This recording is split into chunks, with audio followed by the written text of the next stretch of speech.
大家好，我係 Wilson， 今日係單車環島台灣第9日。今日唔講行程，帶大家去一個計劃之外嘅地方。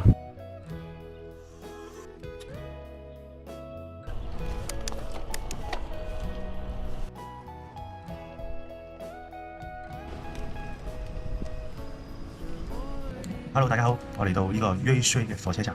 點解會喺火車站呢？就係其實原定呢最後2日嘅行程嘅。咁但係呢一段路呢個逆風啊太嚴重啦，咁啊所以呢踩落去呢都比較會費精神。再加上呢2、3日呢會連續落暴雨，咁所以都會影響我嘅踩車嘅。